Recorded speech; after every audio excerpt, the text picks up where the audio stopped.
Namaskaram and good morning to everyone. So this endeavor called Youth and Truth is going to last for some time. And it's our privilege that, and your privilege, that SRCC is the first institution where we are starting.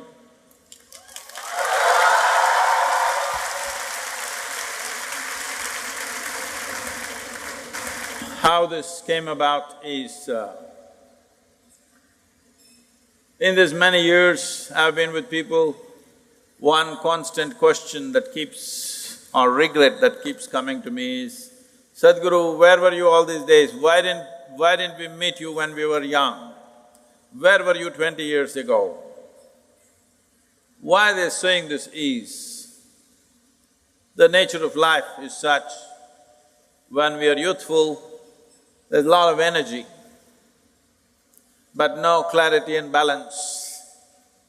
When they're old, we don't know whether they'll get clarity, but at least they're reasonably balanced. But no energy. What do you do with balance without energy? You know how to balance on the bicycle, but you don't have the energy to pedal, what's the point?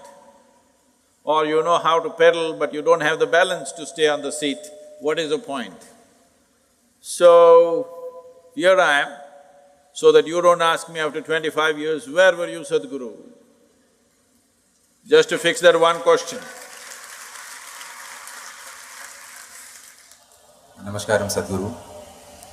There is no need of much elaboration as to how much privileged we are to have you amongst us. You can introduce yourself. So I'm Sri Ram. You were born here? It so happens. I'm Sri Ram, I'm a third year BCom honors student. Namaskaram, Sadhguru. I am Pranit from Ludhiana and I am a second year BCom student. Namaskaram, Sadhguru. I am Riya. I'm a first year BA Economics honors student. We all are fortunate to have gotten this opportunity to mediate this event. So when we say mediate, we actually… mediation comes in only when we have a fight. Hello? We don't have a fight, so… So, a lot of people had a lot of questions to ask. And we have tried our best, to kind of shortlist them and, put forward whatever is relevant. Sadhguru, all of us sitting in this hall have some goals. And as most of us are students, our goals are at the maximum level. We would like to know, we are very eager to know, when you were of our age, what was that thing which you wanted to become? What was your goal? Oh, this is beginning like an interrogation. Well, frankly, I had no goal of any kind, to such a point that my father used to, what will this boy do? He's not interested in anything. But it was completely wrong because I was interested in so many things. I was not interested in the things that he was interested. I was absolutely interested in many things. See, when we say goals, we must understand this. From where you are, if you set a goal for your life, you can only set a goal according to your present level of understanding and knowledge, isn't it? You think you have reached a point where you know everything in the universe? So if you set a goal, what kind of goal will you set? A very meager goal. And if you grow rapidly, you will be terribly disappointed with your own goal. But this has been taught to you in the recent years that you must be goal-oriented. If you… let's say you want mangoes in your house. If you want mangoes, you don't have to think of mangoes. You have to think of soil. you have to think of manure, you have to think of water, you have to think of sunlight. None of them look or taste like mangoes. But if you take care of those things, mangoes will come. But suppose you have a strong desire for mango, but you did nothing about growing a mango tree in your home, you will want to steal it from him, if he has. Yes or no? So if you have goals, what you're calling as goals is just your desires. And your desires are just an outcome of the kind of thought process that you have right now. The kind of thought process that you have right now is only dependent upon the sort of data that you have collected right now. In 20 years' time of life, what kind of data do you believe you have gathered to set a goal for life? Not necessary.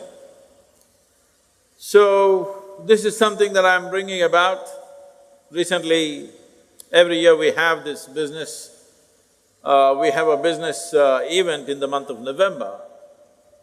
Many business leaders come, all the top business leaders have been there. 200 CEOs come every year to train with us for 4 days. So last year, one of them was asking me, who's running a major multinational company, Sadhguru, we pick the best from the IITs and IIMs and we keep paying them more and more and they keep asking for more and more. But when I look at your organization, you pay nothing to any of them and it seems to function many times better than our corporation. What is the secret? I said, see, this is all it is. We are devoted to the process. We are not concerned about the goal. We are absolutely devoted to the process. Because of our devotion to the process of what we are doing right now, if you do not do what you're doing right now well, your goal is just going to be a fancy desire, isn't it? Hello? Yes or no? Hello? Your goal is going to be just a fanciful desire that you made up in your mind, and that is not even yours. Your goals are all borrowed from 10 other people. Whatever is the trend today, that is your goal, isn't it? I would tell the young people, don't set a goal. If you have absolute devotion to what you're doing right now, depending upon the times and the opportunities, we will go as far as we go. But if you're always concerned about the finish line and not the step that you're taking right now, you will fall flat on your face, most probably. If you get to the goal, you will be disappointed. If you don't get there, you will be broken. Most successful people on the planet, I want you to just look at it, don't just go by what I say. Just go on the street and watch people, leave the people who are driving bullock cart and this and that. Just watch those people who are driving BMWs, Mercedes and whatever else, okay? Successful people. Just carefully watch them. How many of them are joyfully driving their BMW? Hello? How many of them are joyfully driving their dream car that they worked for? You will see hardly anybody, unless it's a stolen car.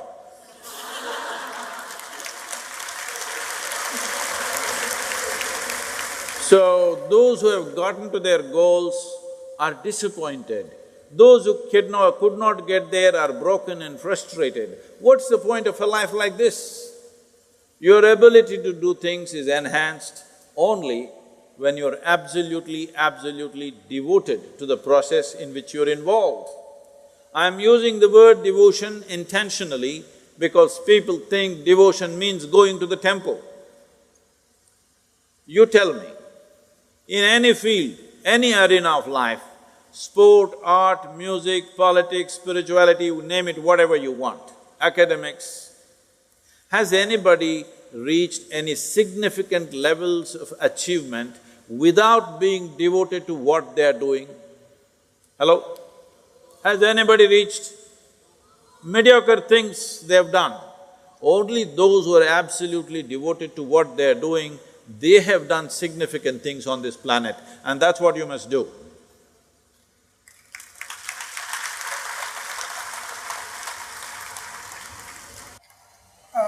Sadhguru, so as you told us that goals, those who achieve the goals aren't that happy. And those who don't have goals… I thought I'll just scare you a little bit. And those who don't have goals are also not happy. But goals are the starting point. But a lot of… No, please, let me correct this. Is goal a starting point or a finishing line, please? Which is it? It's both ways. How is that? How is goal a starting point? Is goal a finishing line or a starting point, please? Please, you must tell me, all of you, is goal a starting line or a finishing line? What is this? But if goal is something that motivates us to once we think of a goal in mind… You're coming to the point now. So, you have been trained like a circus monkey. You know, circus monkeys are like this. If you want them to do a trick, you have to give them a sweet. Otherwise, I won't do it. One more little sweet. Don't be a circus monkey. I thought we evolved out of being monkeys long time ago. Hello? So, you're only working, what will I get, what will I get, what will I get? What the hell will you get? You'll die one day, that's all.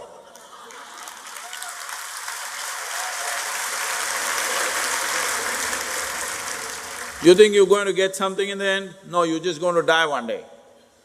The question is only how beautiful and significant and intense of a life that you lived, that's all there is.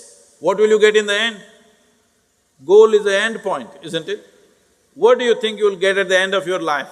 I want you to visit old age homes, hospices, where people are reaching the end of their life. Just look at them and see what do you think they've gotten? Nothing. Either they lived a profound life or they did not, that's all there is.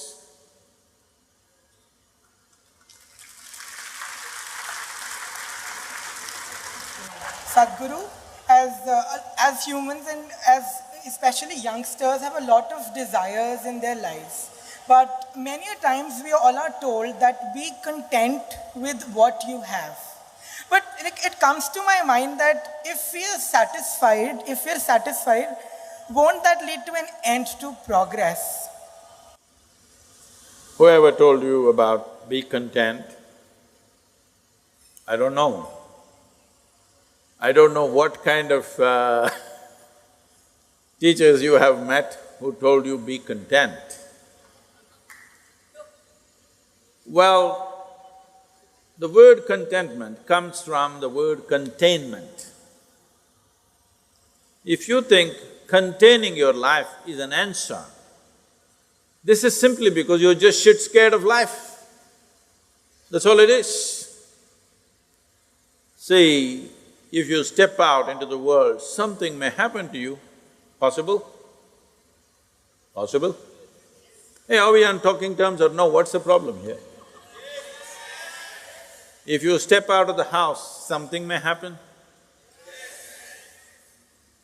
Anything may happen. Life may happen, death may happen, injury may happen, terrible things may happen, wonderful things may happen. Yes or no?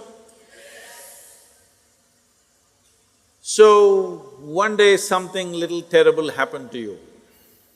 So now, you come to your philosophy, don't step out of your house, something terrible may happen to you. Yes, it may happen. But something absolutely wonderful can happen to you. So if you contain yourself, you can avoid both. Essentially, you are trying to insulate yourself against life. People come to me and say, Sadhguru, please bless us, nothing should happen to us. I say, what kind of blessing is this? My blessing is let everything happen to you. Let everything that's life happen to you.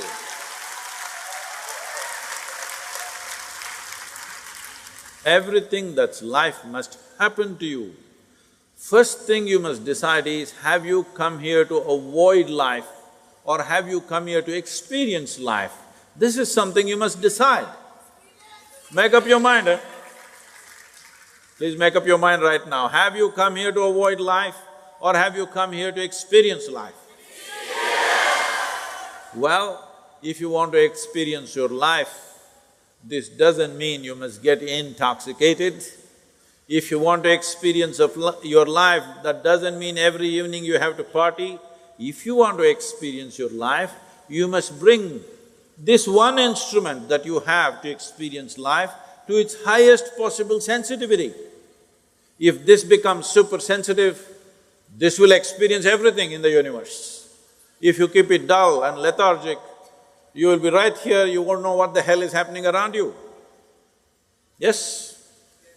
So, right now, because people are heavily goal-oriented, they don't know what's happening around them, they are only interested in the finish line. Finish line comes as a consequence of a certain efficient process. Finish line does not come because you desire it. Success does not come because you desire it. Success comes because you do the right things. It will not happen to those who are just desiring it. It will only happen to those who are doing the right things right now.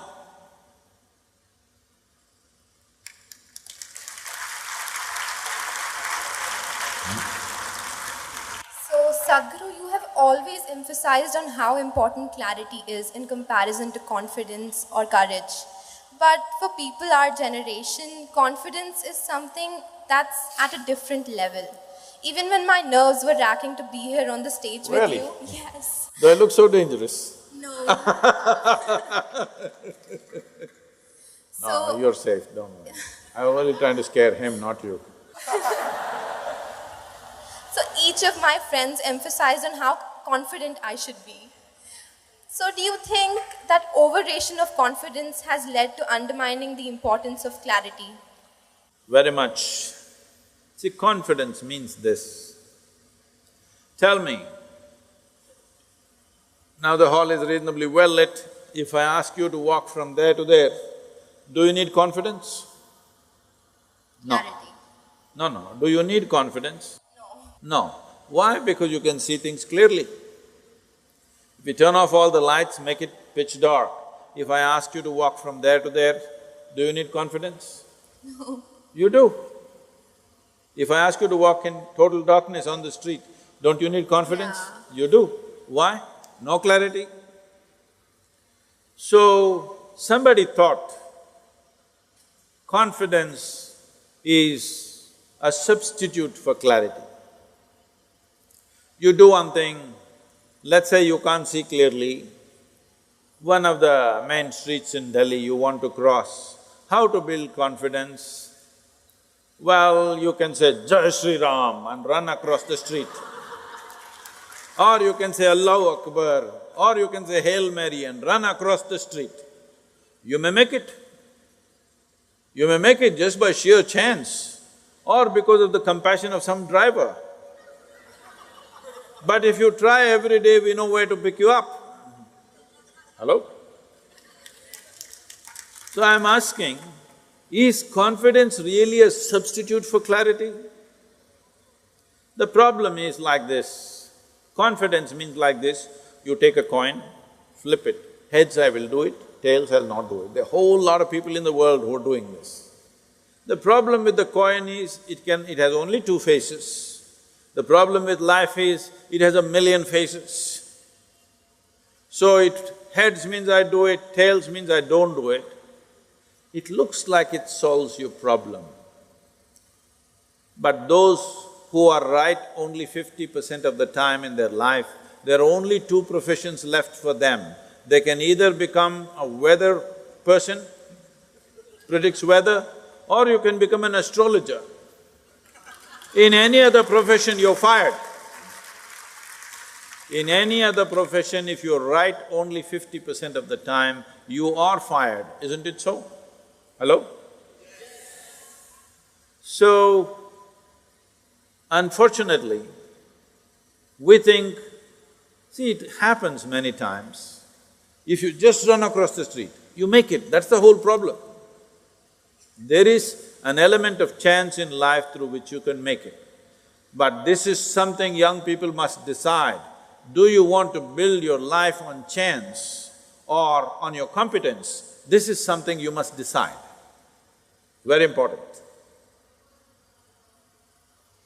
You didn't say anything. Huh? On competence or chance? If you even make it by chance, suppose you're successful by chance, you're always insecure and fearful, isn't it? If you've made it by your competence, then it's a different matter. If this doesn't work, we'll do something else. If that doesn't work, we'll do something else, because we built a competence. But if you're living by chance, then if you make it, you're fearful, you will lose the position. If you don't make it, of course, you know the pain.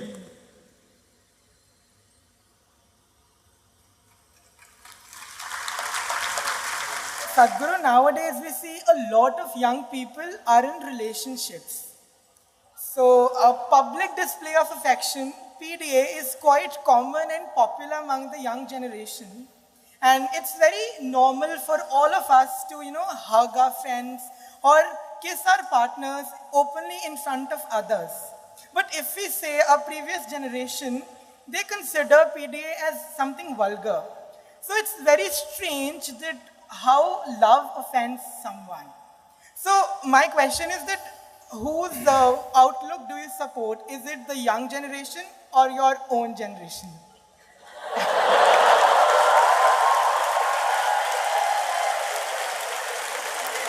What makes you think you're younger than me, huh?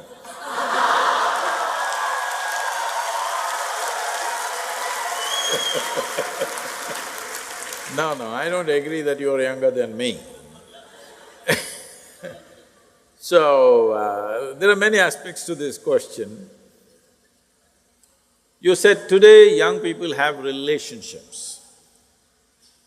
Unfortunately, you have come to a place where you think that a relationship means it must be body-based, there must be something biological involved.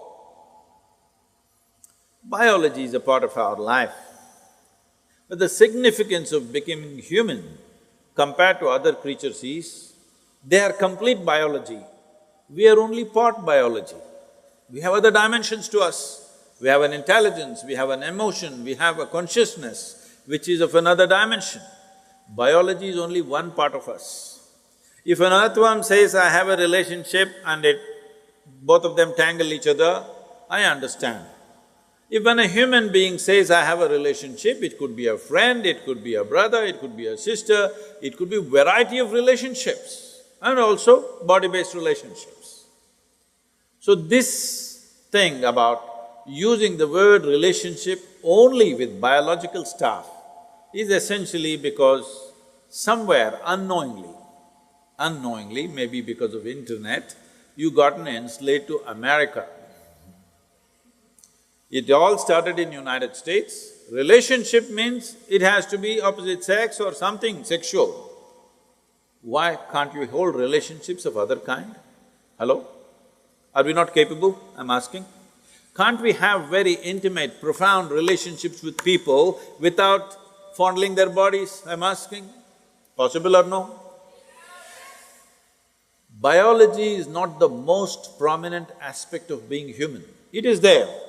It's not something that you can, put it under the carpet. It is very much there, but it is not the dominant aspect of being human. With other creatures it is so, with a human being, the most significant aspect of who we are is our intelligence, our emotion, our consciousness. These are big things. Body is just one part of it. I am not saying you must ignore the body is there. Now when you say young people,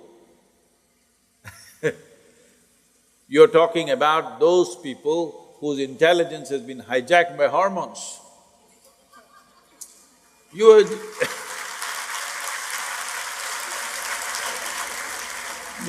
When you were 10 years of age, you looked at people, everybody was fine, they were quite okay.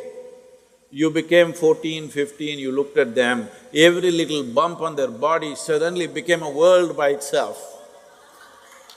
Yes or no? You have to wait for some more time. When the hormonal thing goes down, then you look at people, again they're all looking normal. So, it's not a question of right and wrong, it's not a question of morality, it is just a question of priority. What kind of priority do you want to give to your own bodily compulsions? Now, you will see, in Delhi last 3 days I've been seeing, just now when I was coming to your college, somebody in a main street was standing there and urinating. When he feels like it, he does it. What's the problem? Hello? Any problem? No problem, because when you feel like it, you do whatever you want and you think it's your right. He also thinks it is right. When he feels like it, he urinates on the street. What's wrong? Dogs are doing it, donkeys are doing it, cattle are doing it, everybody's doing it. Be natural. This is the philosophy you're talking about. I'm saying there is a certain sanctity to relationships, especially body-based relationships. If you don't maintain that sanctity, it'll become, after some time, vulgarity, definitely. So somebody is seeing it before you, that if you go like this tomorrow, it'll lead to something else. This does not mean being a moral prude, no. But if you don't maintain that sanctity, you will regret that how relationships will become, how much pain they can bring in your life later on, you will see. So you're talking about previous generation, I don't belong to that, nor do I belong to your generation, I belong to the future generations, that's why I'm like this. The previous generation that you're talking about was a generation which came just post-independence. You must understand their reality. They lived as an occupied nation for a period of time. Some of them fought, others slinked around. Whichever way, their ideas of morality essentially was of their masters.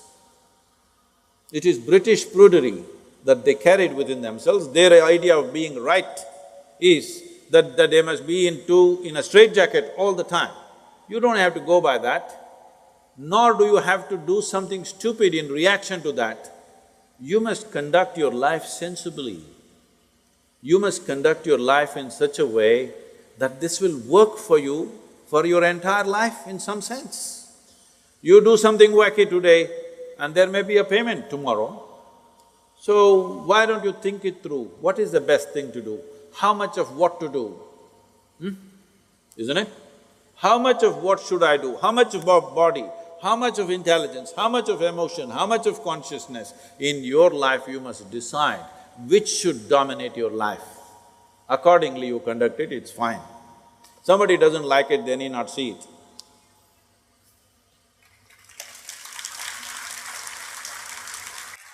Sadhguru, now I want to ask you something out of the context. So when we all sat for deciding on the questions which we want to ask, a girl came up with something very, very unique which she noticed in you, and we felt it is relevant. Why is that wherever you go to, kind of preach or talk about stuff, you sit in a particular position, with sandals removed from your left leg up and right leg on the ground intact? Is it your style, or is it the way that one person should sit? Do you still use the Indian toilet? Yeah, Yes. Do you sit in a particular way? Asking you. I'm just asking you, do you? Why? Because the body is made like that. Today, I forget the name of the university, some university in United States made a study and they said, this is the best way to shit. Because your thighs will go into your abdomen and press it out and everything that needs to come out will come out. If what needs to come out doesn't come out, it will slowly raise to your head. Yes. So to perform different types of activity, in the yogic sciences, we observed that certain types of body positions will support certain activity to its best. Or in other words, what is called as yoga. What is called as yoga is another different thing. What is called as hatha yoga, the physical postures, it is about manipulating the body in such a way that you get to a certain geometric perfection, that your geometry is aligned with the larger geometry of creation, so that you're always in sync, you're never off. And how balanced you are, how clearly you see things and how well you do things simply depends on how much you are in sync with everything else around you. Whether it's people or trees or life or just space, are you in sync with it or not will decide how smoothly, how friction-free is your function in the world. Now, I don't sit like this all the time, only when I speak. How I am sitting, if I have to explain, there is something called as siddhasana. That means, there are many aspects to it. One simple aspect is the left heel. The left heel is… there is a point on the left heel that today the medical sciences are calling it as the Achilles. You heard of that? You heard of the man? Achilles? You heard of the man? You saw the movie. You didn't see the movie? Troy? You didn't see? An innocent boy. So, you put your Achilles to what is called as Muladhara or the perineum in your body. If these two things touch, many aspects are cleared out in you for that period of time. Many aspects means your thoughts are clear, your emotions are out, and there is a very clear perception of what's happening around you. You heard that Achilles was killed because an arrow was shot to his heel. You don't believe if somebody hurts your heel, you will die, isn't it so? But Achilles died that way. And there's another person who died that way in India way before him. Yesterday was his birthday, Krishna Janmashtami. He also died this way. What this is trying to tell you is, they were killed in an expert way, not just slitting your throat or breaking your head, but just putting a point at the Achilles, so they had to die. So there is a certain system, energy system in the body. If that point of Achilles is in touch with your Muladhara, when you sit like this, there is a certain balance, that you don't take any sides. See, all of us have our own opinions, ideas, ideologies, stuff, our own experiences of life. Your own experiences of life and imprints that you have taken in your mind influences everything that you see. You like this person, you don't like this person, you love that person, you hate this person. All this is because you're constantly taking positions of your own. But if you really want to know life, the most important thing is you don't take any position, you're willing to look at everything fresh every moment of your life. Absolutely fresh, every moment of your life. This is very difficult for people to understand. People who have been with me for 35 years, every day they are with me, working with me, doing so many things. I still don't have a single opinion about them. Only when I need to do some work, I may look at their competence and stuff, but I don't have a single opinion about anybody who's around me for such a long time. By now you should have formed your opinions, but I don't, because that is the essence of spiritual process, that we constantly looking at every life as a possibility. There is of course a distance between possibility and reality. Some will have the courage and commitment to travel that distance, some will not have the courage and commitment to travel that distance. But every life is a possibility. If you want to keep that possibility open, you never ever form an opinion about anybody of any sort. Good, bad, ugly, you don't form these opinions, you simply look at them right now. How are they right now, this moment? That's all that matters to me. How you were yesterday is not my business. How you may be tomorrow, let's see. Tomorrow must be created, not concretized right now, isn't it? It's a certain geometry of the body. If you manage the geometry of the body well, you must… I'm telling you, right now, people, the Western cultures are going about propagating yoga is another stretching exercise. Instead of that, you can do Pilates, instead of that, you can do boxing, instead of that, you can play tennis. See, if you want to be just fit, go run somewhere, climb a mountain, play tennis, do something. Yoga is not about fitness. Fitness is just one consequence. The important thing is to get the right geometry of life, because physical universe is all geometry. Now this building is standing here, whether how long it will stand, whether it will fall on our head today or will it stand for a long time, essentially depends on how geometrically perfect it is. The same goes for the body, the same goes for the planetary system, the same goes for the universe, the same goes for everything. Planet Earth is going around the sun, not with a steel cable attached to it, just perfection of geometry, isn't it? If little off geometry, if it happens, it's gone forever. And that's true with you also. If you go off your fundamental geometry, you're gone. It's very important at an early age, you do the right things to bring a right sense of geometry. Now, you become competent to go through life. Those people who are thinking only good things should happen to them, obviously they're unfit for life. Because if you do not know how to go through harsh situations well, joyfully, then you will avoid all possibilities, isn't it? You will avoid all great possibilities of life simply because you want to avoid a little bit of difficulty.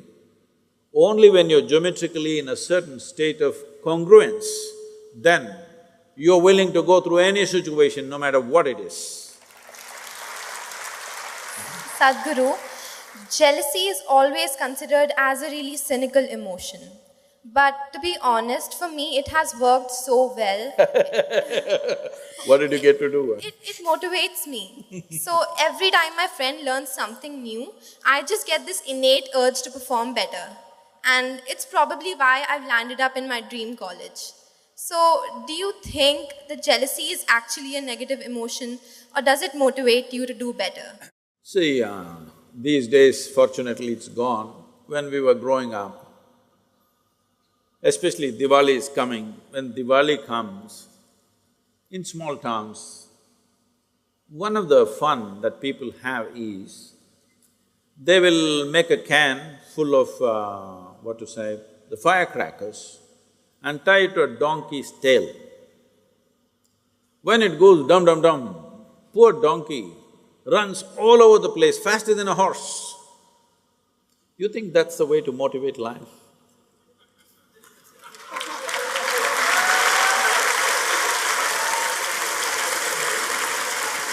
There are better and more intelligent ways of doing things. Well, when you feel like your tail is burning, you may run. People always use this thing, if a dog is chasing you, you will run really fastest. But Mr. Bolt, you know Mr. Bolt? He did not run because his tail is on fire.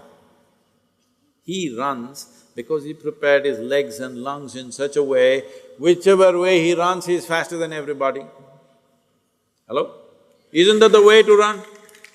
You want to run because the dog is chasing you, you want to run because your tail is on fire, is that the way you want to run?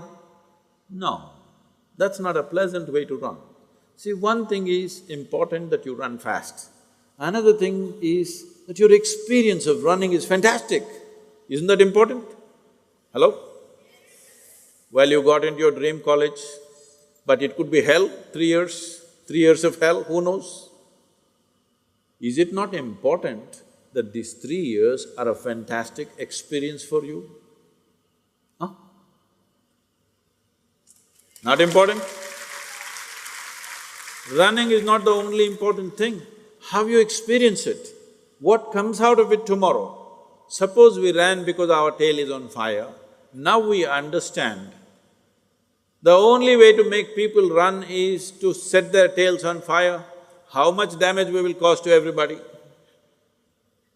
And I've seen these donkeys running faster than a racehorse because they're terrified. That's not the way to run. Please don't do that to yourself, not anymore, okay? Now the dream has come true. Sadhguru, now that we talked about her dream college, I take the leverage of putting you in a situation. It's okay, you were born here, so it's all right. Suppose you are a third-year student at SRCC. So most of the third years would join me in the mindset that this is the time, where we have a lot of options. We can opt for placements, or we can do higher studies, or we can pursue CA, etc., etc. But at times it happens that our vision or our goal about life is different from that of our parents. Have you ever come across a situation where your goals are not in line with your parents? And is it okay to, kind of go against them? See, they had goals and goals, I had none, so I never came across such a thing.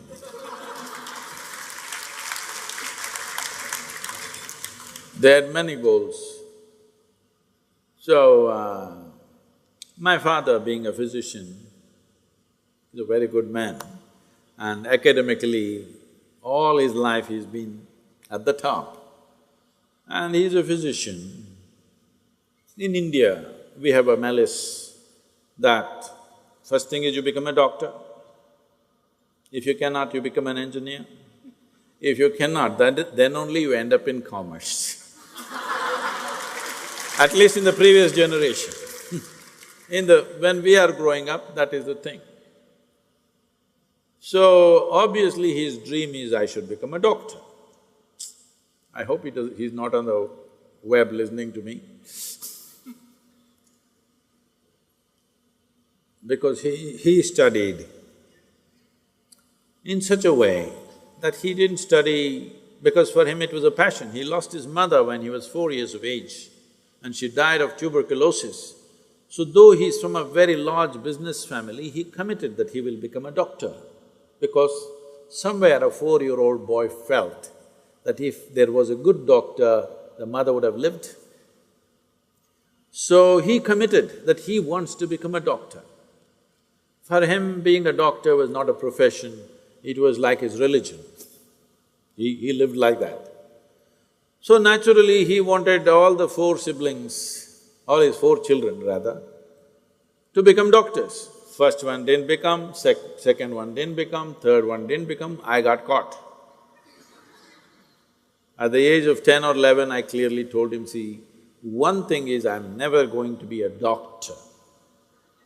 Please don't pin your hopes on me. He showed me all his notes, piles of notes that he has kept about his studies. He said, I've kept all this so that one of you will become a doctor. Well, all 3 went different ways and me, going nowhere. I'm only interested in biology, means I'm interested in the jungle, not in dissecting something, just looking and observing things. So, a time came when I finished my… This is not a good example, you're asking me questions, okay? I finished my what is today called as +2, is it? What do you call this?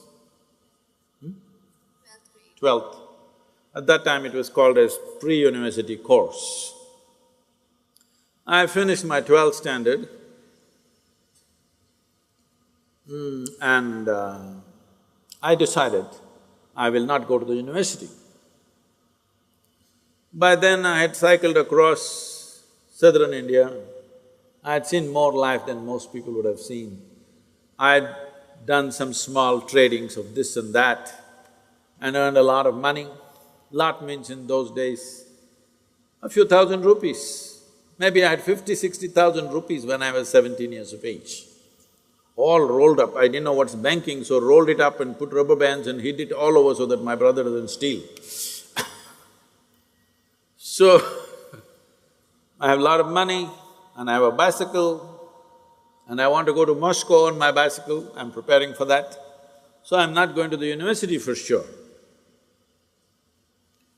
In this family, if you fail, there's an advantage, you don't go to the university. If I knew that, I would have just failed. But the problem is I had passed. So I said, I won't go to the university, I will educate myself. He said, what? Not going to the university? I said, no. Then once I said I'm not going to the university, suddenly I became such an evil in the family, everybody started looking at me, what is wrong with you?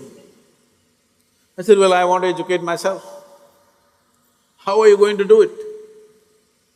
I said, I think I'm doing it pretty well. But if you insist that I must read and study, then I decided that 1 year I did something very unique and uncharacteristic of me. That 1 whole year, just to handle the reaction I got, I couldn't understand, what are they reacting to? I don't want to go to the university, what is their problem?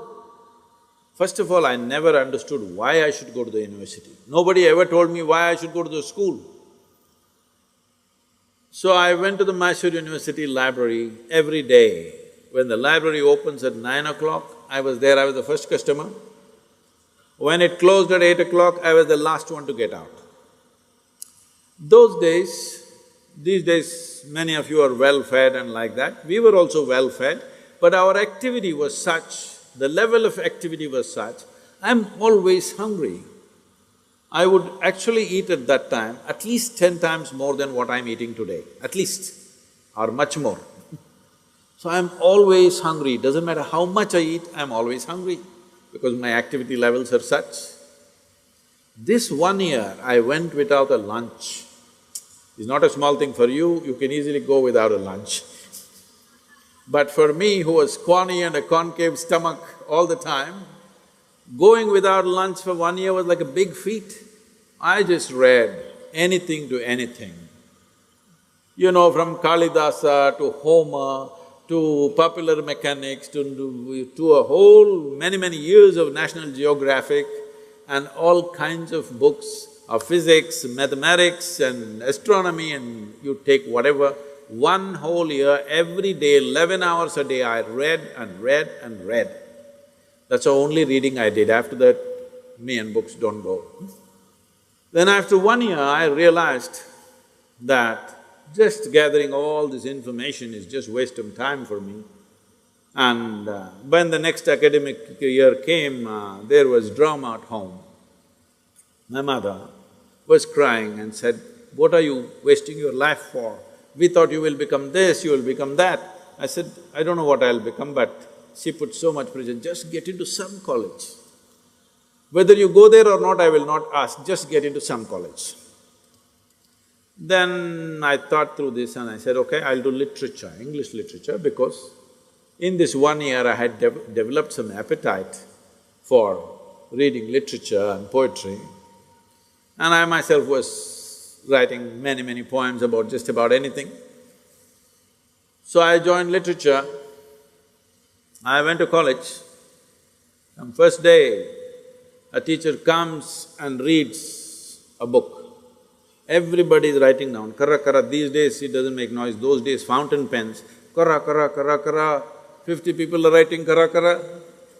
I don't like this. I said, see, I just looked into the teacher's book, then I saw it is a handwritten book, that it's her notes.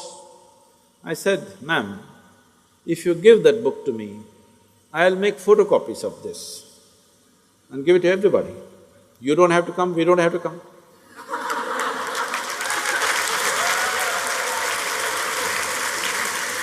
But if you want me to come here, I have 1,000 questions. Not 1,000, I have millions of questions, like a dark cloud, it's hanging around my head.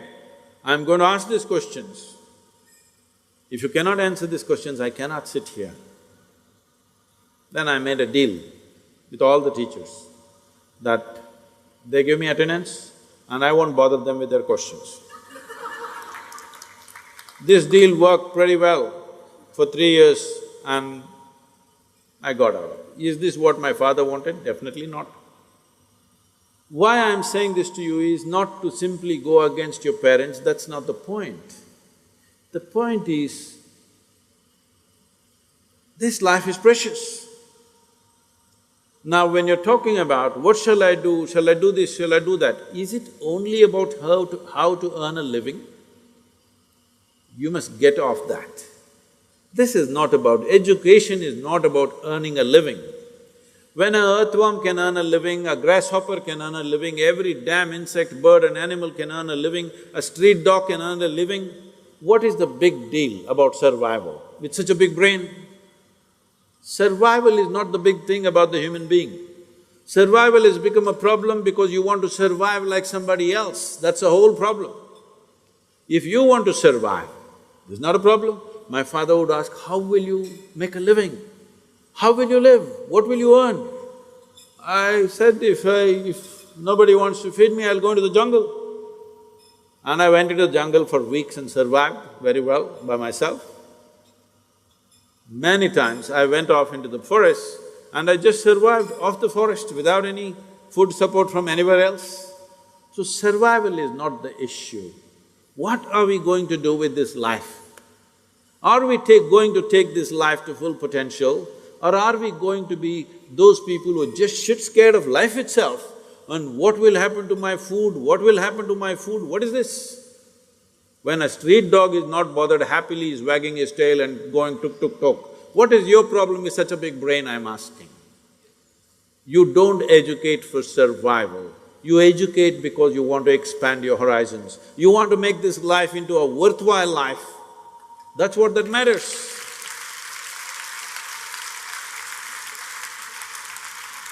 So will it be in conflict with many people? Of course it will be, because they think you won't make it. I must tell you this now that you asked this question. This was almost 34 years ago. There was a person who was like a godfather to my wife at that time. She was still working in a bank. I was living on my motorcycle, traveling all over the place. I would teach here and there once in 3-4 months, but rest of the time I'm just riding, simply riding across the country for no purpose. So one day I came to Bangalore and I went to their home because of the entire night I've been riding. I went to their home and I wanted to shower and have some food and then go pick up my wife from the bank. Then I showered and ate well, and then this man sit in front of me and said, "See, I know somebody in the Bangalore Development Authority, in this particular extension there are some house sites available, you must get yourself a house site." I said, "What?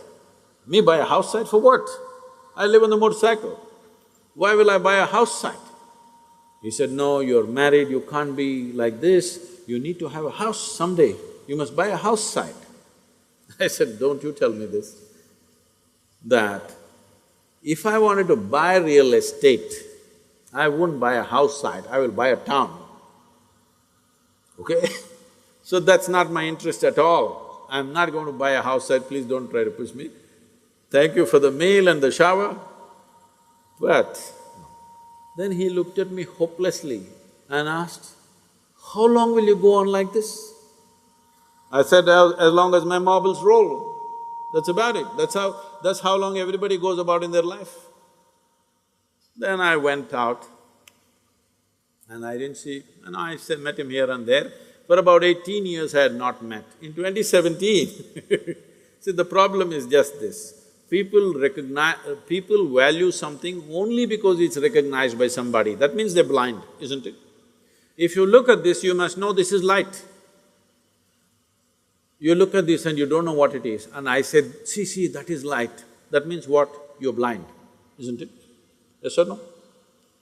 So after 18 years of no contact,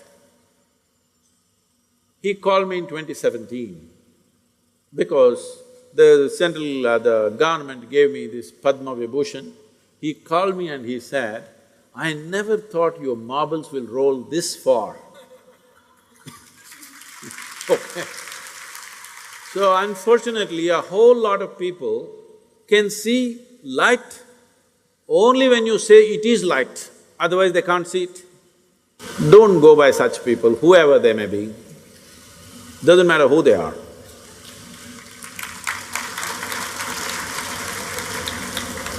So, expression of opinion and expressing yourself out is a fundamental right given to all the citizens of the country. And we youngsters born in the era of social media are not at all hesitant about expressing our opinions on social platforms or with anyone. But there are times when, because of we expressing our opinion, we might hurt someone's sentiments or other people might get offended by what we say. So in such a situation, how a youngster should use the tool of social media and expresses his opinion so that in a very balanced way, so that no one is hurt. See, one important thing, I was also telling the Twitter people, and yesterday I think they tweeted about it because I spoke about it day before yesterday, is this. See, today, it's now 280 characters, not 140. In 280 characters, some of the world leaders are expressing the policy of the nation, all right? They're even setting foreign policy agenda of the nation, major nations, in 280 characters, Twitter. So I was telling these Twitter people, see, what you guys are missing, just for the numbers, you're missing something tremendous. Tomorrow, the entire world may set its agenda and policy on the Twitter. But that will not happen simply because for 7 billion people you have 15 billion accounts, because most of them are fake. People who don't have the courage to put their name out and say, oh, this is what I want to say, such people are slinks. This is not opinion, isn't it? This young people must do. You can say what you want, but you must have the courage to stand up and say, okay, this is what I will say. Not hide under the chair and say something loudly. What is the point of such a life? What is the point of such an existence? Is it not important that whatever you say, you're accountable for it? Hello? Huh? Is it not very important? All of you who are managing false fake Facebook accounts, Twitter accounts, take it away, put your name out there. This is me and this is what I say.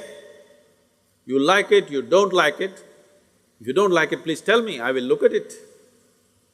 Yes? If you don't like it, you explain to me why you don't like it, then I will consider. But you don't even want to put your name on it, but you want to express your opinion all over the world. No, you have no right to do such things just because you have technological tools, okay? I can't stand behind this board and shout something at you. If I want to say something, I must be able to say it to you, isn't it? Unless people are responsible. Without responsibility, you should not claim an authority over everybody's life. I don't have authority over your life to just say whatever I want about your life and what you do. If I want to say, I must take some responsibility for that, isn't it? If this is brought about, everybody can say what they want to say. Only thing is, you're talking about if it hurts somebody, see, let's understand this. Speech, communication. Speech is communication. Communication between who? Two people. Isn't it so? Two groups of people or two individuals or whatever. When I'm speaking to you, is it not important? Whatever I wish to say, I can say. Is it not important? I respect your position and I'm willing to listen to what you say and then I will say strongly whatever I want to say. I will say it very strongly, see, look at me. What I say, I will say it very strongly. But I am not even willing to listen to you, that is not acceptable. That is not at all acceptable. But right now, that is the instrument social media has given to people, that they can say what they want and they don't have to listen to anybody. If you say something, they will abuse you. Abuse is also language, isn't it so? Shall I use it right now on you? Do you want it?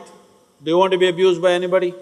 So if you don't want to be abused by anybody, you must understand nobody else wants to be abused too. It's just that.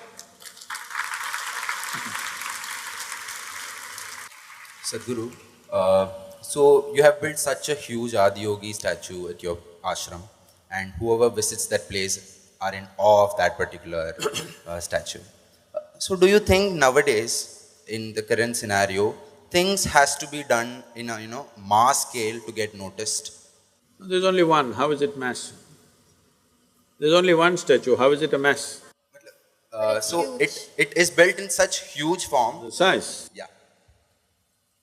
See, what is big and small is according to people's perceptions. All the people in the yoga center, they say, Sadhguru, we should have made it little bigger, it's looking so small compared to the mountain behind. So what is small and big is always people's perception. But there is something called as visual impact. Of all the 5 sensory organs that you have, of seeing, hearing, smelling, tasting and touching, tell me if I tell you, suppose I'm going to take 4 of these away from you right now, which one would you like to keep? Just the nose or just the tongue? What would you like to keep? This is an option. 4 you have to lose, 1 you can keep, which one will you keep? Everything is important. Everything is important, but you're going to lose 4.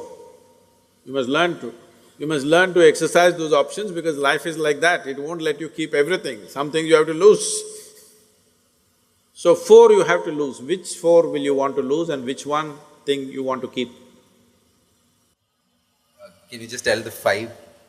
Either I'll take off your eyes or your eardrums or your tongue or your sensation or your nose. Which one thing you want to keep, tell me? Eyes, of course, because of 5 sensory impacts that you have upon you, visual impact is the largest impact for you right now. But let us say you were a dog. I'm not saying. I don't think dog is anything derogatory, I think it's a great animal. If you were a dog, if I asked you this question, you would say nose. Because his food, his survival happens because of his nose. But for a human being, the visual impact is the largest impact. So, in that sense, it is not about the size of the Adiyogi, it is about the geometry. To get the geometry perfect in a small size is extremely difficult, extremely difficult.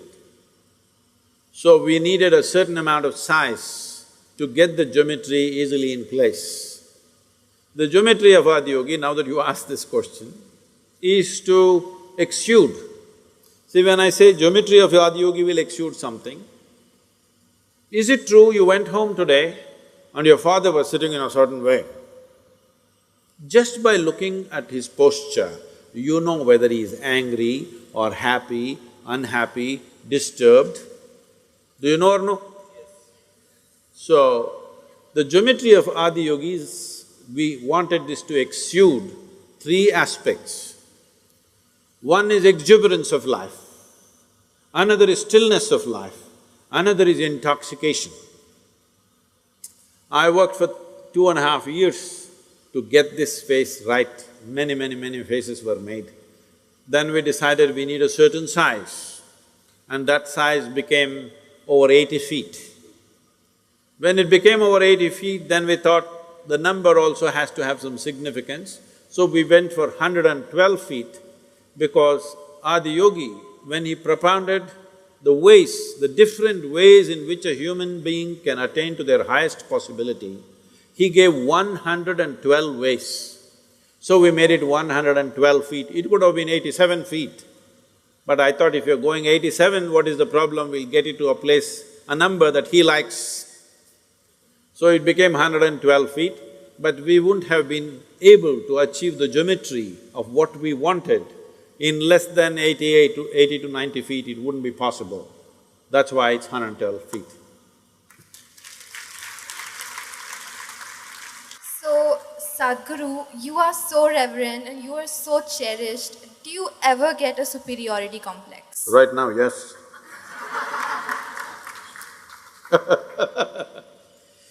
See, The question is not about superiority complex, inferiority complex, poverty complex or wealthy complex. That you have a complex is a serious problem, isn't it? Whatever kind it is. What a complex means is, you have assumed something about yourself and you have concretized that assumption. In such a way, you make a bloody fool of yourself wherever you go. Do I look like that? Hello? Do I look like I'm making a bloody fool of myself with you? No. No. So, no complex of any kind. But then our confidence fluctuates every day. So what do you have to say about that? Because I don't have any confidence about anything. I just have clarity. People think I have knowledge. No, my head is empty. That's why to make it look little substantial, I have a turban. It's totally empty always. But I have clarity. Clarity means what? You see things the way they are. Knowledge means what?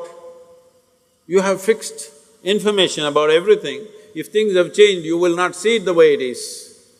That's as good as being blind. See, people think owls are blind. It's not true. Their vision is far more sensitive than yours. But because of sunlight, they're blinded because it's too much. Suppose, what is the power of your glasses? Around 3.4. 3. Let's say we will put 10. If you put 10, if you look at these lights, you'll feel dazzled. That's what is happening to an owl in the day. When light goes down, he sees very clearly. Not because he's blind, because his eyes are super sensitive. So, it's important that you bring clarity to your life, not knowledge, because knowledge is conclusions that you gather. Knowledge is okay when you're trying to do something physical, material in the world, but not with life. Is it true what you thought was absolute at the age of 12, today is not true? Yes or no?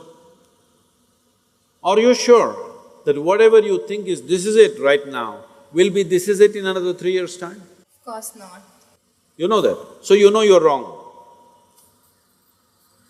Yes or no?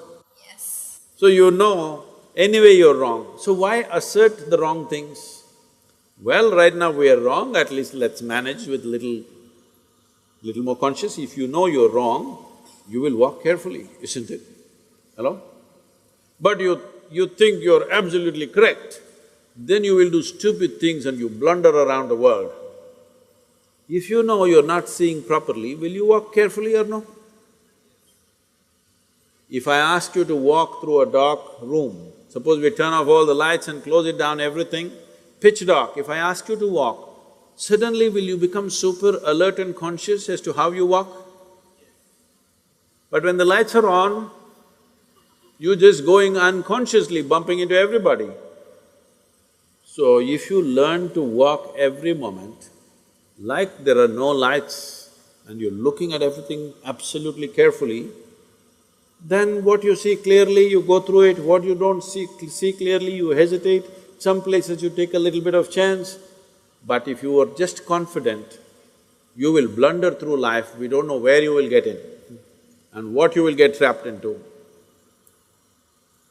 Most people are trapped into their professions, their family situations, their social situations in such a way, they all became like this. Yes, already I'm seeing, not just older people, youth have become like this. What will happen to me at the end of my life? What will happen to me at the end of my life? I already revealed the secret, you will die. Hello? But Sadhguru, if this happens, what to do? If that happens, what to do? All those things will happen. It's not that everything will happen in your life the way you like it, things will happen in the way you don't like it. It once happened, Shankaran Pillai got fired from his job simply because he asked a question Smoking or not smoke, non-smoking? How can you get fired for asking such a simple question? Smoking or non-smoking, he asked, and he got fired. Because what he was supposed to ask was cremation or burial. Not getting it.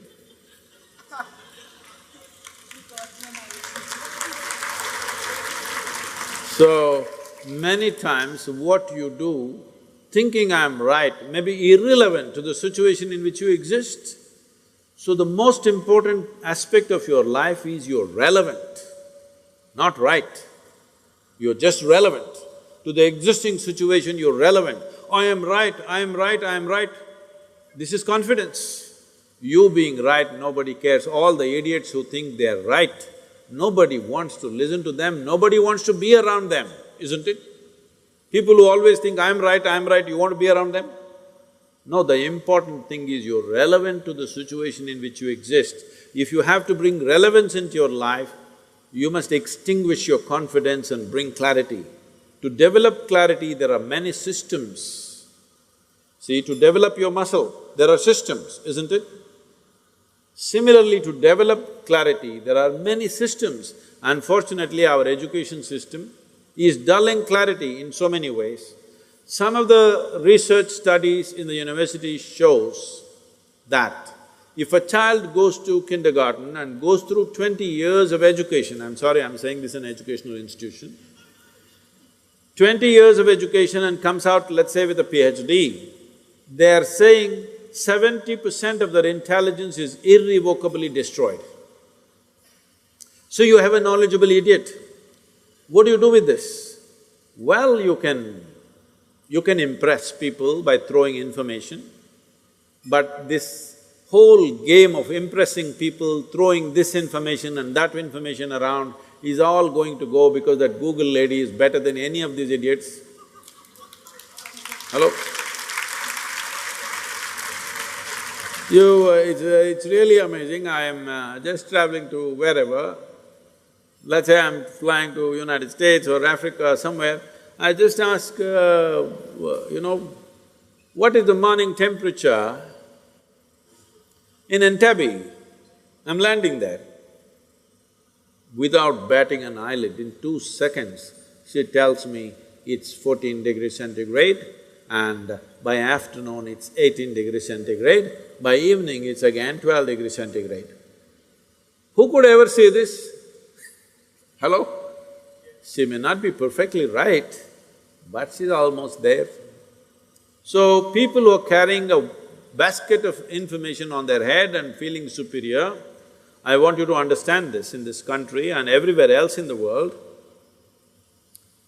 In not the previous but the previous generation, somebody who could read a book was seen godlike because everybody else was illiterate. And people thrived simply because they can read the Gita or the Bible or something else. They thrived simply because they can read. But once everybody can read, we are ignoring those people completely. Yes or no? Hello? You're falling asleep, I think. This is not a commerce class. So, people who are carrying information and feeling superior, they will all be made into nothing in the next 15 to 20 years' time. Once artificial intelligence becomes all over the place, information will mean nothing because it'll be available everywhere. By then you must be competent to do something beyond information. This is why I'm with you.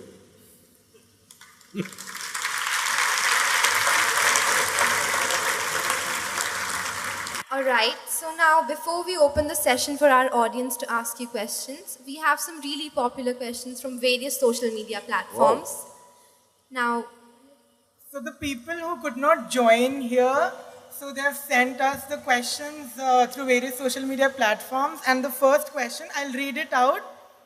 Sadhguru, you mentioned that you Who is this? Anonymous person or… I will not answer anonymous questions. They must at least say, this is my name.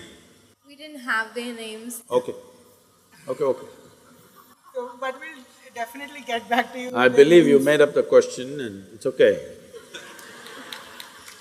No, that's what I'll assume, because you're not telling me the name. Please. Sadhguru, you mentioned that you can do 14 different activities at a given moment. So, we all are very curious to know how can we achieve such prowess over both body and mind? Oh, whoever said this, I didn't say anything like that. Anyway, do you have a liver? Yes, I do. Functioning? Yes. Do you know how many levels of activity it's doing right now?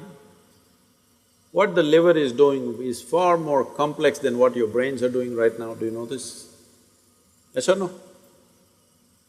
A brainless liver, if it can do so many things, a brained Pranit or whatever, Pranit, how many things? No, I was only talking about not activity per se.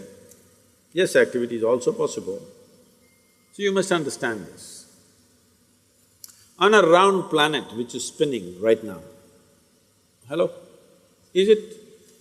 Are you on a round planet? Spinning? Most people don't understand this unless, they get sozzled out with something or they get some ailment that either a few drops more or a few drops less between the years.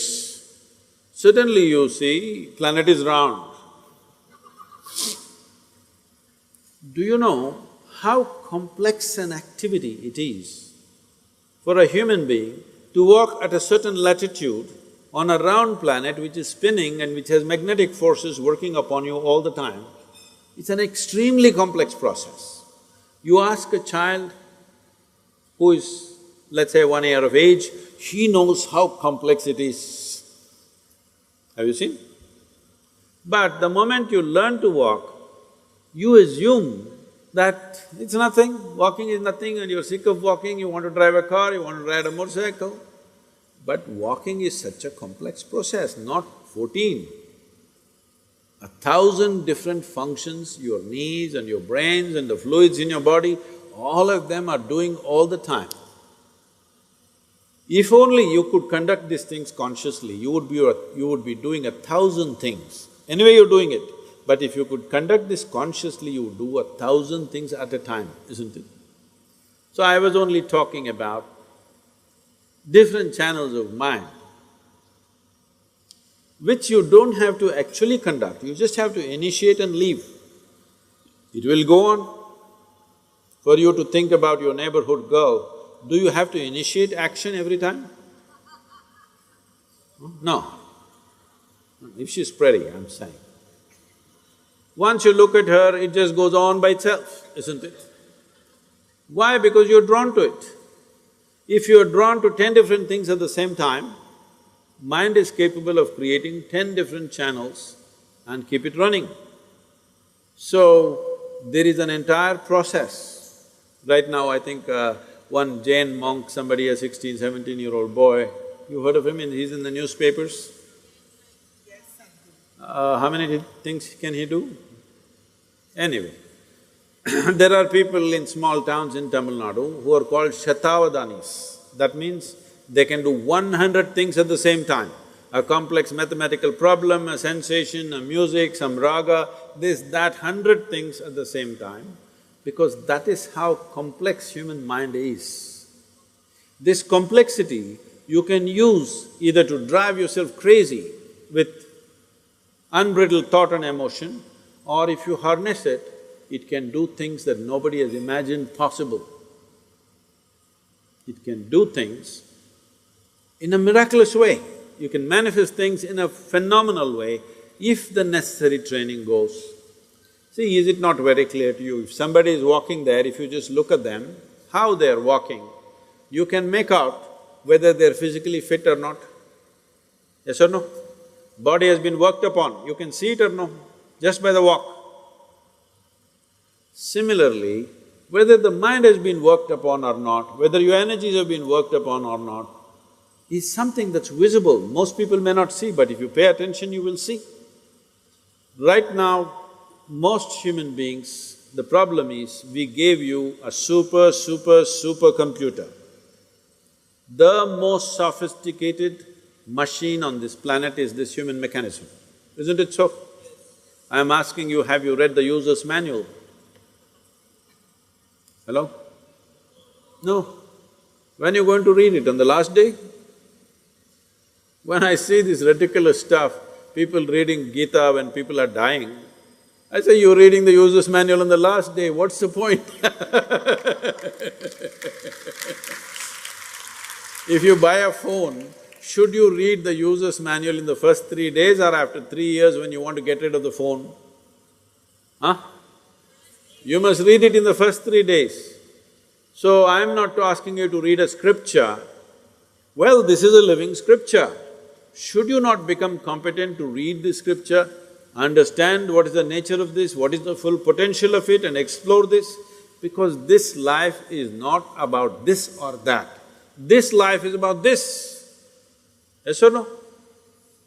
There is no choice about this. It is just that you can enslave this life to something else and think it's about that. But actually it's about this, isn't it so? Are you okay with this? You think right now your life is about education. No, your life is about this. You want this one educated, you want this one to do well, you want this one to experience love, you want this one to experience pleasure, you want this one to do all this. All the other things are only attendant things. This is the real thing, isn't it? So if this is the real thing, does this deserve some amount of attention? Some amount of attention means not standing in front of the mirror and attending to your skin endlessly. Should you not pay attention to every dimension of what this human being is made of? What makes this life tick? And how? If you understand what makes it tick, you can make it roar. If you make it roar, why 14 things, you can do many more.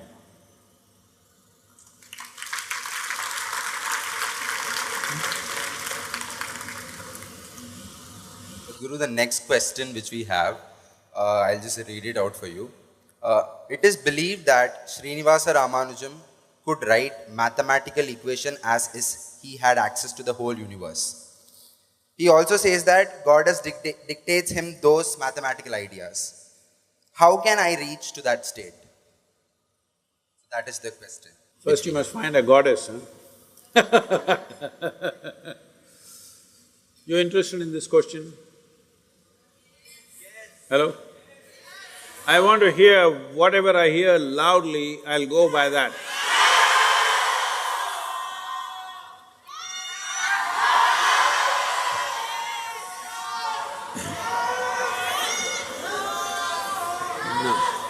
No. No's coming late, yes came strong.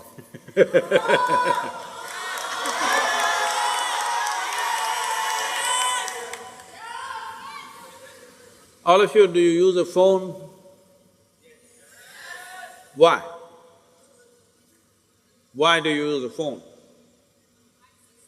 Why did we first of all make a telephone? Because we can speak. If we had no ability to speak, would we manufacture a microphone, a telephone, any of these things? Hello? Why did we come up with a bicycle? Because we can walk, but we wanted to walk faster, so we ran. We ran and we knew there's a limit. We wanted to go faster than that, so we came up with a bicycle. Suppose we were made like a tree, rooted to one place, would we have invented a bicycle? No. So a telephone, a telescope, a microscope, bicycle, automobiles, airplanes, everything what? What faculties we already have, we want to enhance that. We have not come up with any machine for which we had no faculty and suddenly we came up with something, because we don't even know what those things are. Yes? The faculties that we do not have, we have no way to perceive that whether it exists or it doesn't exist. Only faculties that we have, we are trying to take it for. So in this effort, we came up with many machines. All machines here are only enhancing our existing faculties. They have not come up with any absolutely new faculty. In the same context, right from ancient times in this culture, we came up with machines not made of material, not made of mechanical process, but an energetic process. What does a machine with an energetic process mean? See, suppose somebody is dead. You seen any dead people? Hello? Where did you see? I never saw. You saw dead people or dead bodies? Ah. Dead body means what? Let us say no accident happened, no murder happened, no nothing happened, or let's say somebody just suffocated and died. If somebody suffocated and died, heart is in the right, heart is doing well, maybe not beating but it's fit, liver, kidney, dam, everything is all okay. Only thing is, the person is not alive. All the mechanical parts are okay. Only thing is, that life energy is missing. So this is also an energy machine on one level, isn't it so? Yes or no? This is also an energy machine, on top of it we put mechanical parts to it. Even if all the mechanical parts are intact, if there is no energy, this will not function. So from looking deep inside, we understood we could create an energetic machine without mechanical parts, because if mechanical parts come, they need a certain level of maintenance and servicing and works. But if you just create an energy machine, it will simply function day and night.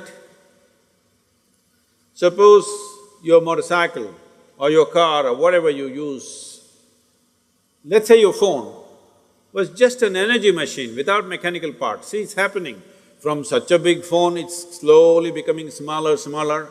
With less and less mechanical parts, it's becoming more and more efficient. Why do you think? Slowly it is moving towards a space where it is becoming more energetic than mechanical, isn't it so? Do you remember old James Bond movies? Such a big phone. It was looking like a just born baby. But today, it's become this much. As they're expecting in another probably 10-15 years, your phone can be just imprinted on your hand. Simply like this you can speak, or you don't even have to do this. If you simply do that, it will say what you wanted to say. So from being mechanical, now we are going towards energy-based machine. From a huge earth mover to a computer, this is the big difference, that it's more energetic and less mechanical. So we created energy machines, which in this culture we called as deities, or the English word is deity. Generally we call them as murtis, that means a form. A form which has a certain ability to do certain things, energetic forms. So some different forms are like windows to the existence, you could open up different dimensions. All this is forgotten, made into absolute nonsense today in the form of superstitions, but otherwise, it was clearly prescribed. Because today people get identified with this or that, they think their gods are about belonging to them. No, these deities, God is the wrong word for this, these are deities or murtis, these were created with a specific purpose. If you want intelligence, you go to one kind of deity. If you have fear problems, you go to another kind of deity. You have love issues, you go to another kind of deity. You have prosperity issues, you go to another kind of deity. Like this, they made energetic forms, which you must learn to use. These are not places of prayer, these are not places of worship. These are places where you learn how to use the machine for your benefit. They were built in various forms and various capacities. They were also connected to people's genetic information, which we called as Kuladaivas, where only for that genetic pool it will work. This is a very complex process. So Ramanujam comes from the south. Why I'm specially mentioning the south is, these things were there everywhere in the country, but the northern belt of this nation has taken too many invasions, too much disruption. South south of Vindhyas, we've been very well protected. Even today we maintain many things. We never had major disruptions as the north had. Because of this, certain sciences are still alive and active, which could produce a Ramanujam. Ramanujan spoke about black holes nearly 100 years ago or more than 100 years ago, when there was no concept of black holes. He made mathematics for black holes when there was no concept of black holes. Science always progresses like this, first the concept, then the theory, and then the mathematics. But he made the mathematics first, before there was a concept, before there was a theory. And when they asked him, he was sitting on his deathbed and simply pouring out mathematics, notebooks and notebooks of mathematics, simply pouring out. People asked, where is this coming from? What is this? He said, my Devi bleeds mathematics.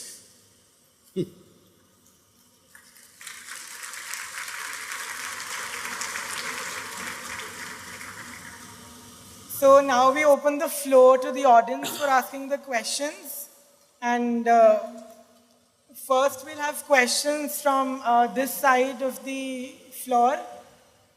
Namaskaram, Sadhguru. How come you got a better microphone than me, huh?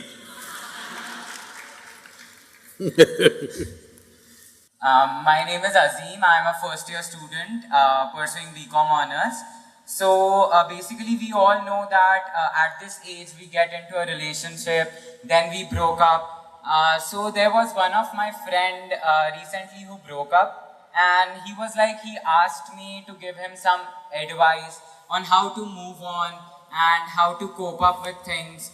So being of the same age, I cannot advise him because I don't know how to move on. So my question is that how to move on after that situation.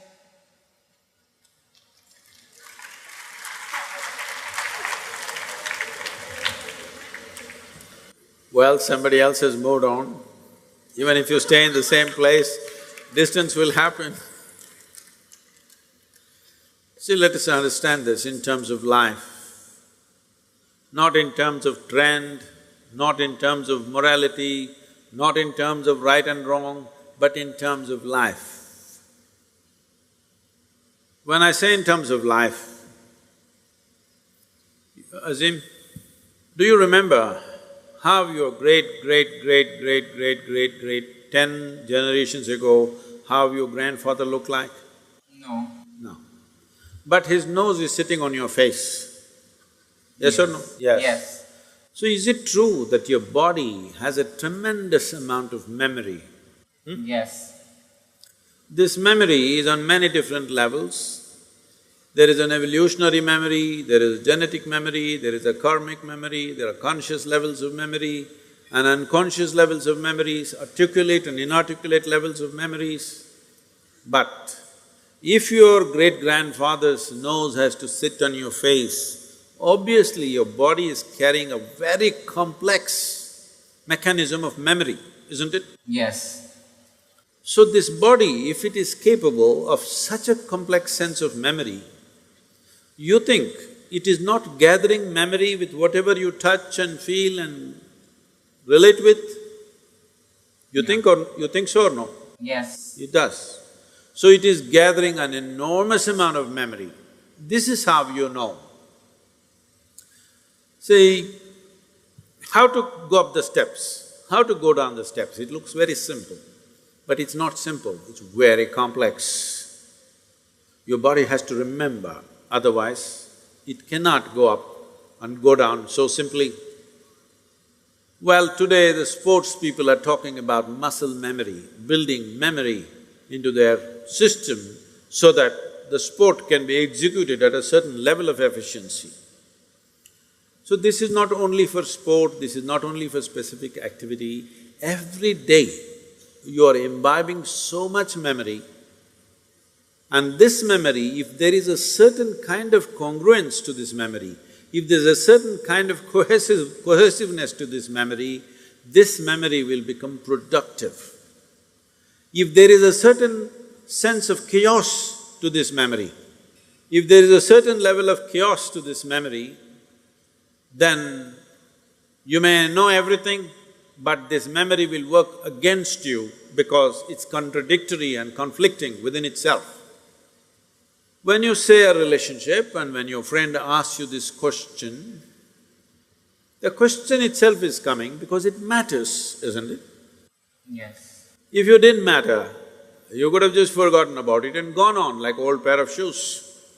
But it matters because you invested your thought, your emotion and maybe even your body. Once you've invested these three things, there is a profound sense of memory about that. If you create a lot of contradictory memory in your system, you will see life will tell later that you will have everything but you feel like you have nothing because it's confused and it's joyless, it doesn't have exuberance. It's very important young people understand the mechanism of what you have been given. If this was just a lump of flesh, you could have done whatever the hell you want with it, but this is a very sophisticated machine. If you treat it sensitively, it can do things in a phenomenal way, otherwise it'll do mediocre things. Suppose I gave you, let's say you know nothing about computers, I gave you, let's say, Apple Air. Have you seen this model? Yeah. Very thin and sharp. I gave you this, but you don't know what it is. You took it home and started chopping cucumbers. It works very well. It works very well. But isn't it a tragedy that you're using a computer to chop cucumber? Nothing wrong with a cucumber, but something definitely wrong with you, isn't it? Yes. Hello? Yes. Something very fundamentally wrong with you when you do not understand the significance of what you have on your hands. All significant things will go waste. So, before not just other human beings, I'm saying before you touch, involve yourself in anything, you must see what is the level of involvement you wish. You must see where do you want to take this. You must also see what are the different impacts it'll have upon you, whether this will work well for this life or work against this life. You must consider. Otherwise, you will become a loose life. Loose, I'm not using the word loose in terms of morality, I'm just talking about loose in terms of not able to fulfill the direction in which you wish to go in your life. Bringing some integrity to this, intellectual integrity, emotional integrity and physical integrity to your life is very, very important. Well, beyond that, if something goes wrong, you just have to understand when you came alone, when you were born, you came alone, and when you die, you will go alone. Thank you so much.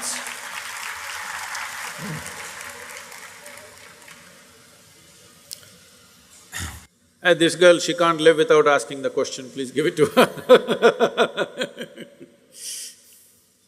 Namaskaram, I am Shraddha Sadhguru. My question is, I am pursuing science, and when I talk about yoga and doing Shambhavi in my college, people kind of look down upon me saying, you are a science student, how can you talk about these things? How can you live sensibly? And so in my first year I used to feel very bad about it, but then I just left it. Now I have a question as to why there is such resistance in the youth about our own sciences. I mean, Indian sciences have been established by a deep understanding of everything. Why is there a resistance? And if I mean, is it important that we convert this resistance into acceptance, or at least, tell them not to disregard it without having explored it in its complete sense? And if so, how do we integrate inner sciences into the current education system that is in place? Thank you so much.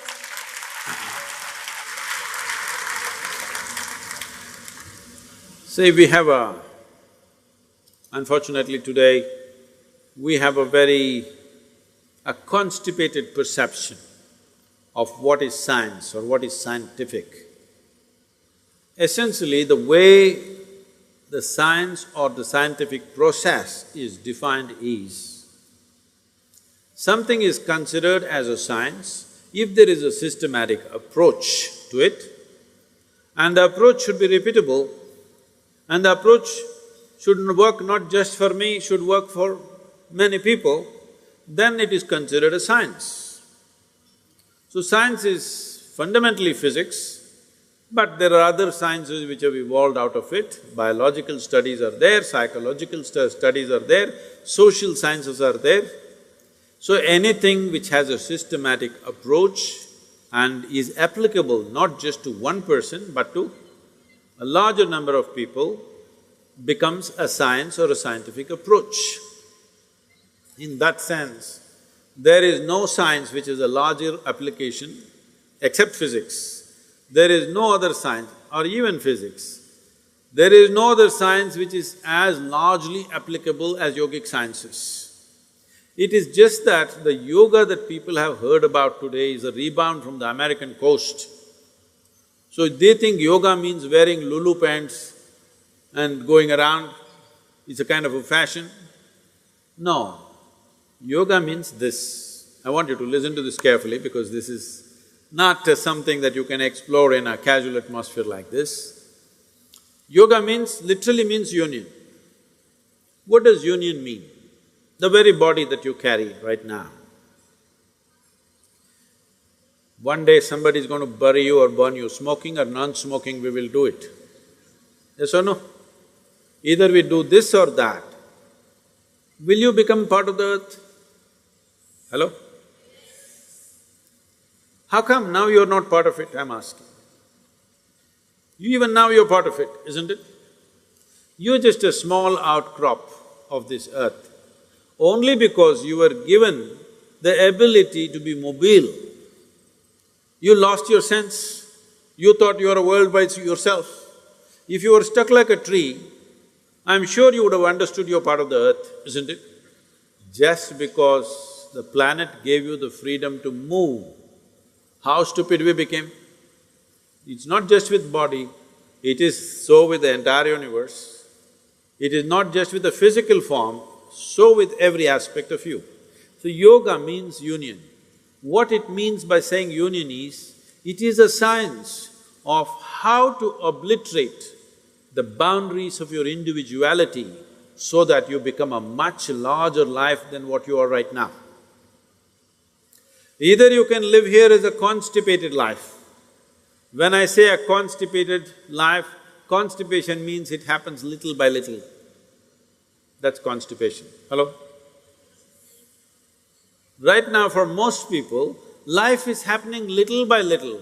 You ask them, what are the great moments in their life? They say, when I passed my examination, I felt great, then I was miserable, then I found a job, I felt great, but then all the people made me miserable. Then I got married, it was really wonderful, then my mother-in-law came and she did it. She didn't come, she was there before your husband. She was there all the time, she was there before you and before your man. But like this it goes on, they will count 5 things where they had great moments in their life. This is a constipated life. That every moment of your life is not an exuberant outburst of life, it is once in a way something happens to you. Constipated or no? No, you must say yes or no. Do you want to live a constipated life? If you have to live an exuberant life, the boundaries of individuality have to go to whatever extent. Only then you capture a larger amount of life and you have a larger experience of life, a higher level of exuberance than what you normally see around you. Have you blown soap bubbles when you were at least young? When you were young? Did you blow? Ah.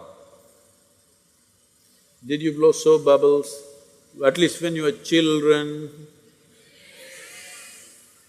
So you got only this much big bubble, but somebody else got that big bubble. Same soap, but somebody blows this big bubble, yours is only this much. Why do you think? Hello? You also have a lung full of air, you also have soap, but one person gets this big bubble, another person gets this big bubble. Why do you think it happens? Because if you want to expand boundaries, what is important is not the desire. What is important is you need to capture that much air in that limited possibility. Then it becomes this big. Similarly, this one. See, my body and your body are different. This is me, that is you. Till we bury, we don't understand, it's all the same earth. But right now, this is my body, that is your body, 100% clear. This is my mind and that's your mind, 100% clear. This can't be that can't be this. But there is no such thing as my life and your life. There is just life. How much life you capture determines the scope and scale of your life. Not how much information you capture, how much life you capture will determine the scope and scale of your life.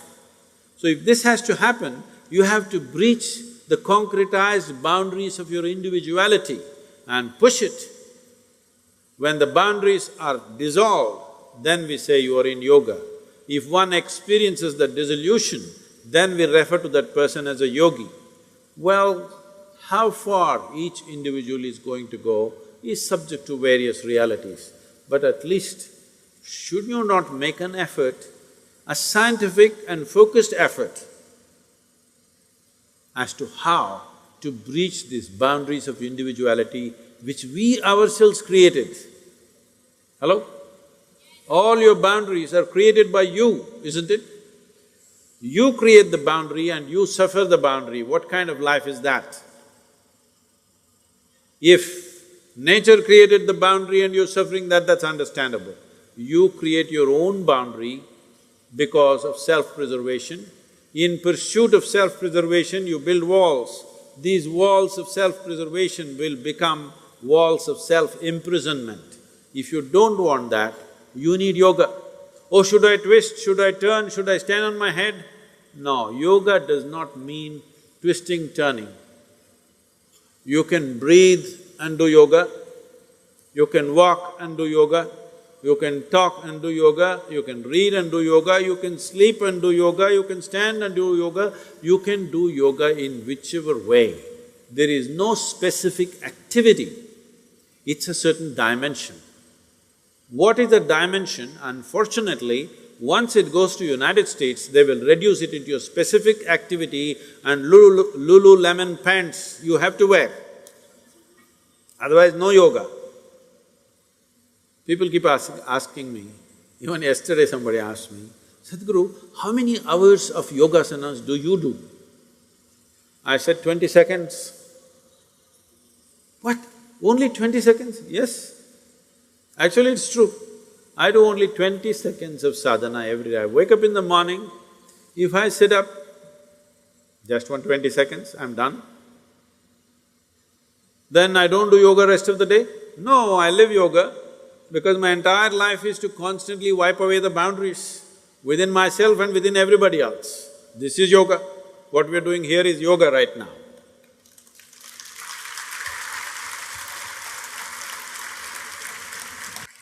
We'll be taking 2 more questions. So, hello sir, myself Shudipto Das. So, I saw one of your videos on what a 20-year-old should do in life. There you asked us to take a few days off uninfluenced by anybody and think what is needed the most for the universe. But also you added to keep aside the compulsions, to keep aside the things that are coming due to our immediate compulsions. So suppose my immediate compulsions are food, shelter, and like to get self-sufficiency. So how do I keep them aside and do something as important as, say, gender equality?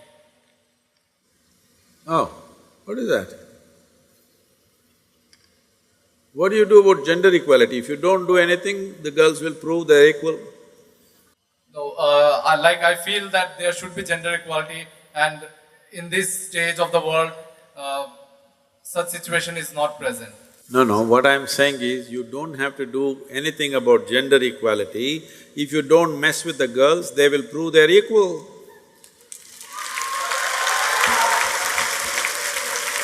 Unfortunately, many times they will prove they're little more than you. No, I don't know how these two things are linked, but you're talking about what I said, that before you take major steps in your life, you must move to a place where you're not influenced by your peers, by your elders, by your parents, by your teachers. Spend some time upon yourself. What is it that I want to do with this life? This life. Do not understand life as job, food, profession, this, that nonsense. This is life, isn't it? Hello? You are mistaking the accessories of life as life, unfortunately. Today if people say, my life, we are supposed to understand they're talking about their car, they're talking about their home, they're talking about their wife or husband, they're talking about their dog. No, this is life. These are all accessories of life. Once the accessories of life become more significant than life itself, oh, you're finished, okay? Whatever you do, you'll be messed. So I said withdraw from all the influences that you have, spend at least a few days upon… if you think you're a worthwhile life. If you think you're a worthwhile life, it deserves attention, isn't it? This life deserves attention. You spend a few days looking at, if all these people who are not there telling you 1,000 things as to what you should do, what is it that you really want to do? You must look at it, isn't it? People come to me and tell me, they've been married for 35 years. Sadhguru, I knew I made a mistake with this marriage. Then I ask, is it really? Then how did you get these 3 children? Marriage was a mistake, you could have stopped right there. How did 3 children happen? No, Sadhguru, you know, I know how that happens. But then how did you build this big house, this nonsense and all the things you're beginning to suffer now, unfortunately. You're not enjoying them, you're suffering them. So how did you do all this? No, Sadhguru, you know, mistake. Why you're a serial mistake? Because you don't stop and look, what is it that this real life really cares for beyond social pressures, beyond teachings, beyond all kinds of diktats that come from everywhere. What is it that this life wants? Every human being must look at it. Every human being must look at it. It's everybody's right to look at it, beyond all the pressures.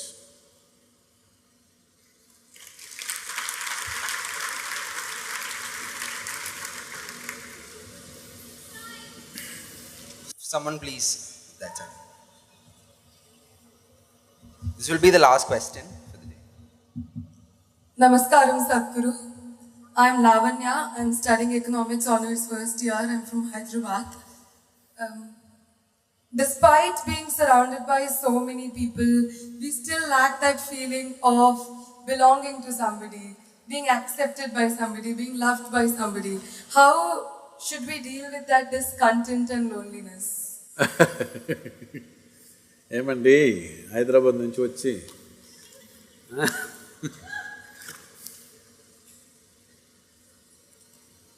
See, you must understand this. Right now in these 2 hours, you're speaking two different tongues. On one level, many questions are aimed towards, how can I be free from this and that? Another level, you are asking, how can I bind myself to something or somebody? You must decide. What is the highest value in your life, freedom or bondage? Please, I would like to hear that word, Oh, freedom. But if you are free, you feel lost. If you go into the mountains and you're totally free, that is, nobody around, nothing around, you just in the empty space of the mountains, you don't feel free, you think you're lost. So to handle freedom, it needs a certain clarity and strength. Most people cannot handle freedom. They are always trying to bind themselves, but only talking, mouthing freedom all the time. If you really set them free, they will suffer immensely. So this is a evolutionary issue, in the sense, human beings are right now like this. A caged bird, if you keep a bird caged for a long period of time and then one day you took off the door of the cage, still the bird won't fly. From inside it'll protest that it's not free, but it'll not fly. Human condition is just that. For all other creatures, nature has drawn two lines within which they have to live and die, and that's what they do. But only for human beings, there's only bottom line, there's no top line, and that's what they're suffering. If their life was also fixed, like every other creature's life, they wouldn't be stressed, they wouldn't be anxious, they wouldn't be struggling how to handle their own intelligence. And that is what you're seeking unknowingly.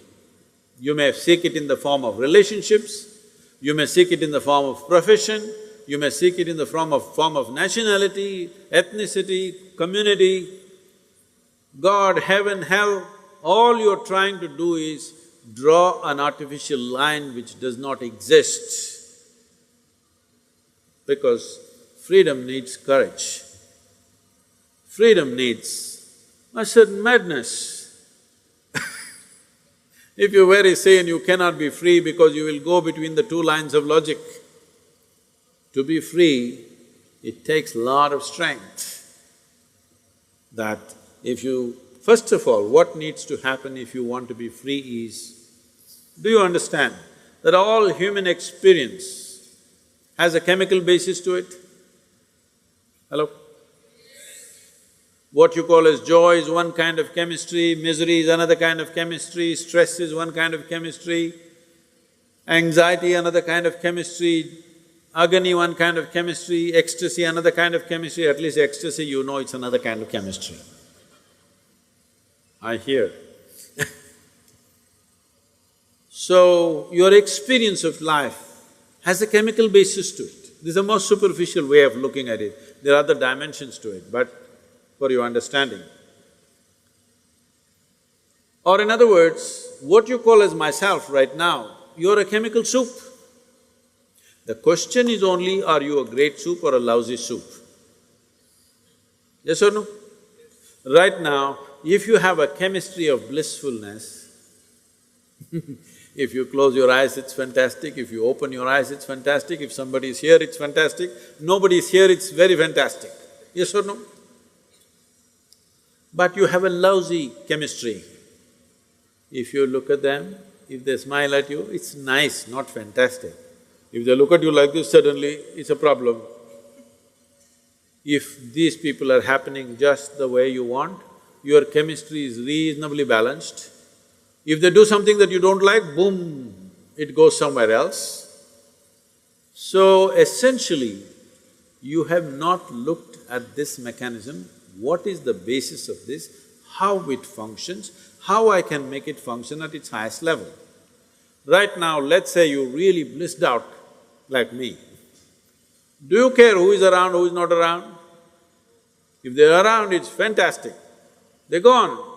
Fantastic. Because your experience of life is no more determined by what you have and what you don't have, whether it's people or things or food or this or that, it is not determined by that. Once your way of being is not determined by anything outside of you, then there is no such thing as loneliness.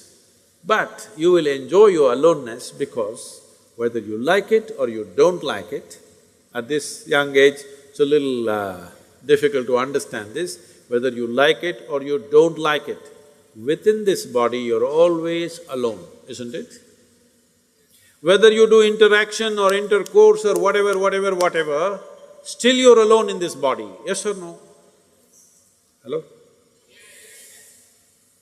If you don't learn how to handle this aloneness, you have not learned anything about life. This is the most beautiful thing.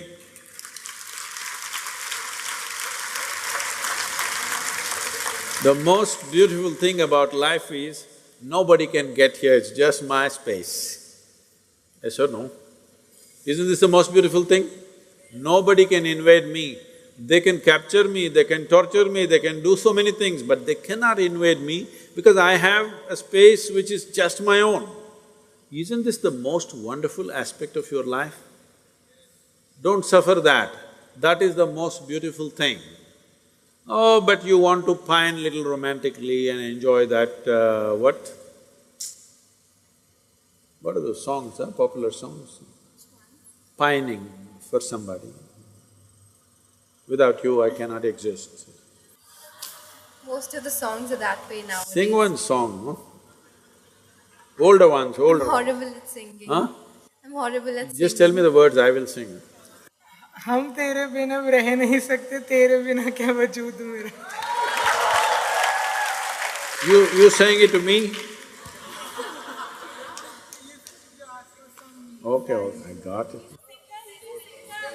Sri Ram is a singer. Sri Ram, that song, what is he saying? हम तेरे बिन अब रह नहीं सकते, तेरे बिना क्या वजूद मेरा। See, all the boys must learn songs like this, otherwise you can't floor the girls. But the girls should understand, the guy has a need and he's doing this, it's not really true, but let's enjoy the game right now. Because what we do is just a certain… it's a certain game, life is, because it comes to an end. But the important thing is, how are you within yourself? If you are here in such a way that you are only driven by your needs, you will live a very meager life. But if you can sit here without any need, but you will do whatever is needed, then you will live a magnificent life. It's my wish and my blessing. Every one of you must have a fantastic life. Make it happen for yourself.